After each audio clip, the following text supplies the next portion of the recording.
जितनी जीत भारत की हुई है शायद ये सबसे जबरदस्त है।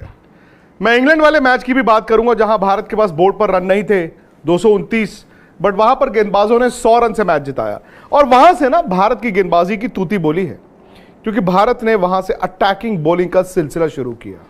उसके बाद श्रीलंका को तो 55 रन पर आउट किया और साउथ अफ्रीका इंडिया का मुकाबला था टेबल टॉप करने के लिए इस टूर्नामेंट की दो बेस्ट टीमें। लेकिन मुझे लगता है कि भारत ने एक बड़ा जबरदस्त प्लान बनाया। भारत ने अपनी ताकत पर नहीं खेला।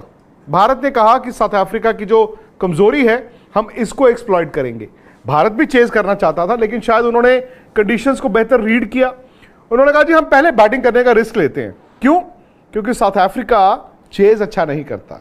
बोर्ड पर जब 326 रन बने मुझे भी डाउट था। मुझे लगा कहीं ऐसा तो नहीं है कि भारत ने 20 या 30 रन कम बनाए हो, क्योंकि साउथ अफ्रीका तो बड़ा जबरदस्त बैटिंग करता है। लेकिन उसके बाद जो आपने देखा कमाल था। बात विराट कोहली की। भाई विराट पर प्रेशर तो था, किसी भी बल्लेबाज पर, वो भले सचिन तेंदुलकर हो या विराट हो। जब इतने बड़े माइलस्टोन के करीब आते हैं तो उम्मीदों का बहुत दबाव होता है और वो दिख भी रहा था।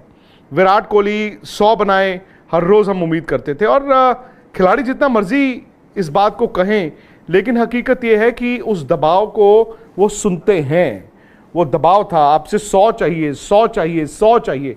और बड़ी अच्छी बात यह हुई कि उन्होंने इस मैच में, यानी कि लीग मैच में ही वो 49-100 बना दिया। उनके पास मौका रहेगा अगले संडे दिवाली के दिन नेदरलैंड्स के खिलाफ सचिन का रिकॉर्ड तोड़ने का 50-100, सो दैट जब वो सेमीफाइनल और फाइनल के लिए अगर भारत जाता है तो भाई उसके बाद विराट पर कोई इस तरह का दबाव ना हो कि जी आप पर्सनल माइलस्टोन के करीब खड़े हैं। विराट जब बैटिंग कर रहे थे, रोहित शर्मा और शुभमन गिल अच्छा स्टार्ट दे चुके थे। 10 में 94 रन थे, लेकिन 10 और 20 के बीच सिर्फ 30 रन बने। वहां लगा कि यार ये भारत स्लो हो गया है। क्यों? क्योंकि केशव महाराज बड़ी अच्छी बॉल कर रहे थे। श्रेयस अय्यर ने वहां से गाड़ी पकड़ी और श्रेयस अय्यर ने विराट से भी दबाव हटाया। श्रेयस अय्यर ने लंबी हिटें मारी और श्रेयस अय्यर ने स्कोरिंग रेट को थोड़ा बेहतर किया।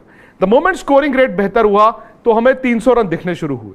हमने कहा चलो 300 रन है, ज्यादा तो नहीं है, लेकिन भारत के गेंदबाज देखते हैं क्या कमाल करते हैं।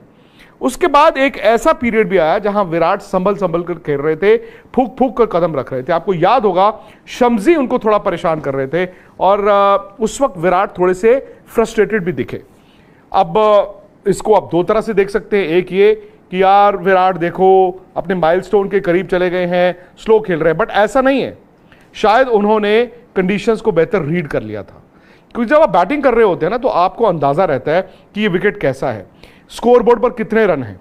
फिर जब आप विकेट को देखते हैं, स्कोरबोर्ड को देखते हैं, तो आपको ये अंदाजा रहता है कि हमें कितने रन और चाहिए इस मैच को जीतने के लिए, क्योंकि हमारे पास ये गेंदबाज हैं और साउथ अफ्रीका के पास ये बैटिंग है। मुझे लगता है कि विराट की सबसे बड़ी कामयाबी ना आज 100 तो थी ही, लेकिन उन कंडीशंस को रीड करना थी। भले ही उन्होंने अपने आप को रोक के रखा हो, भाई अब किसका दिल नहीं करता कि उठा के यहां पर छक्का मार दे, उठा के वहां पे चौका मार दे, लेकिन वो एंड तक खड़े रहे। वो एंड तक खड़े रहे। बीच में एक सूर्य कुमार यादव का कैमियो आया, एक रविंद्र जडेजा का कैमियो आया, और उससे यह हुआ कि भारत उतने रन बनाने में कामयाब रहा जहां पर हमें लगा कि यार अब ना ये मैच अच्छा हो गया है। अब मैच अच्छा हो गया है। 326 रन आपने बना दिए। 326 में जब भारत आया, गेंदबाज भारत के तो जबरदस्त थे। भाई भारत तो ऐसी गेंदबाजी कर रहा है कि 326 रनों में वो सामने वाली टीमों को 3 बार खिला दे। पहला विकेट सिराज को मिला और द मोमेंट आपको पहला विकेट क्विंटन डी कॉक का मिल गया था, आप समझ गए थे कि भाई अब साउथ अफ्रीका पे बहुत ज्यादा प्रेशर है, और साउथ अफ्रीका पे प्रेशर बढ़ता गया। मोहम्मद शमी, रविंद्र जडेजा, उसके बाद जो गेंदबाजी हुई वो खौफ पैदा करने वाली गेंदबाजी थी। भाई भारत की गेंदबाजी जो है वो भारत को वर्ल्ड कप जिताएगी। आप अगर सिराज, बुमराह और मोहम्मद शमी पर नजर डालें इस वर्ल्ड कप में, अब शमी तो 4 ही मैच खेले हैं, 16 विकेटें उनकी भी हो गई हैं, 15 विकेटें बुमराह की हैं। उसके अलावा आप देखें सिराज की भी विकेटें हैं, विच मीन्स कि भारत के तीनों तेज गेंदबाज जो हैं वो एक के बाद एक अटैक करते हैं। सामने वाली टीम को ये रिस्पाइट नहीं है कि चलो यार बुमराह को झेल लिए तो सिराज को रन बना देंगे, यहां पे सिराज को झेल लिए तो शमी को रन बना देंगे। भाई तीनों को झेलना बड़ा मुश्किल है। और भारत अगर आप देखें और बाकी तेज गेंदबाजों को देखें, फर्क यह है कि भारत सिर्फ और सिर्फ एक टप्पे पर गेंद करते हैं। वो एक टप्पे पर जहां पर वो बैट्समैन को फोर्स करते हैं कि आप खेलिए, आप खेलिए और खेलिए। स्लिपों पर हम बहुत ज्यादा डिपेंडेंट नहीं, हम एलबीडब्ल्यू और बोल्ड के लिए जाएंगे। तो वहां पर द मोमेंट भारत के तेज गेंदबाजों ने ऊपर से विकेटें दे दी, फिर आए रविंद्र जडेजा। अब ईडन गार्डन्स में ओस भी गिरती है, विकेट जैसा भी हो, ड्राई भी हो, लेकिन जब ओस गिरती है तो फिर आप ये मानते हैं ना कि बैटिंग थोड़ी आसान हो जाती है। लेकिन फ्लडलाइट्स में ये भारत का एक रिस्क था कि जब जब सेकंड आप गेंद करेंगे, द मोमेंट फ्लडलाइट्स जलती हैं तो सीम बॉलर्स को, फास्ट बॉलर्स को मदद थोड़ी ज्यादा मिलती है। उन कंडीशंस में उनका बॉल हिलता भी है। तो आप क्या करते हैं ना, 15 ओवर पहले जो होते हैं वहां पर 2-3 आउट कर देते हैं, कभी 4 आउट कर देते हैं। द मोमेंट आपने 3 या 4 आउट कर दिए, सामने वाली टीम की पीठ तोड़ दी, उसके बाद कुलदीप और जडेजा। अब रोहित की कप्तानी की यही खासियत है कि उनके पास 5 अटैकिंग गेंदबाज हैं। हार्दिक पांड्या भारत के जब तक खेल रहे थे तो भारत शार्दुल ठाकुर को खिलाता था, क्योंकि इनको 8 नंबर तक बैटिंग चाहिए होती थी। लेकिन द मोमेंट हार्दिक बाहर हुए तो भारत समझ गया भाई हमें ऐसा गेंदबाज नहीं खिलाना जिससे आप शायद किसी दिन फंस जाएं और पूरे ओवर ना करा पाए। वहां पर एक डिफॉल्ट के तौर पर आपने शामी को खिलाया। अब 5 गेंदबाज हैं, भारत के पास 6ठा गेंदबाज नहीं है। अभी तक सिर्फ बातें हैं, जी विराट कर लेंगे, जी श्रेयस कर लेंगे, लेकिन आई होप जरूरत ना पड़े, क्योंकि ये एक मतलब अनरिटन रूल है कि अगर एक स्पेशलिस्ट गेंदबाज, एक अटैकिंग गेंदबाज का खराब दिन हो, उससे 10 ओवर कराना ज्यादा बेहतर है रादर देन किसी और से 2 या 3 ओवर कराने। अभी तक वो दिन नहीं आया है कि भारत के किसी एक गेंदबाज का दिन बड़ा खराब हो गया कि उसकी पिटाई इतनी हो गई कि कप्तान के पास कोई ऑप्शन नहीं है। तो ये मुझे लगता है कि भारत को बड़ा फायदा हुआ। अब रविंद्र जडेजा ने ओस का भी फायदा उठाया। टुवर्ड्स दी एंड थोड़ी ओस आ भी गई थी, तो ये एडम जाम्पा और रविंद्र जडेजा, इन दोनों ने आपको इस वर्ल्ड कप में दिखाया है कि ओस में गेंद करना इंपॉसिबल नहीं है, बल्कि ओस में जब आप गेंद करते हैं, गेंद स्किड करता है, एंड द मोमेंट गेंद आपका स्किड करता है तो आप बल्ले पर गेंद बेहतर आता है। लेकिन अगर आपकी अटैक, जो आपकी लाइन है, वो स्टंप्स के बीच हो तो बैट्समैन उसको मिस भी कर सकता है ना। द मोमेंट बैट्समैन मिस करेगा तो एलबीडब्ल्यू और बोल्ड होने के इम्कानात बढ़ जाते हैं। तो जाम्पा ने पहले करके दिखाया, अब आज रविंद्र जडेजा ने आपको करके दिखाया कि ओस में गेंद करना इतना डिसएडवांटेज भी नहीं है। कभी कभी आप विपरीत परिस्थितियों को अपने लिए ढालते हैं, अपने आप को ढालते हैं, और जडेजा ने उस तरह की गेंद की। 5 विकेटें जडेजा को भी मिली हैं।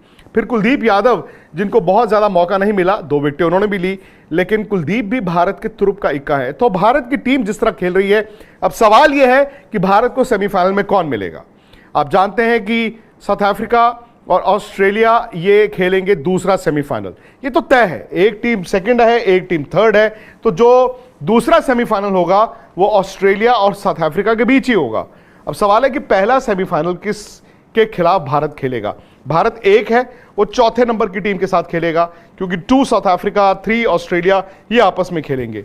अब 3 टीमें इस दौड़ में हैं।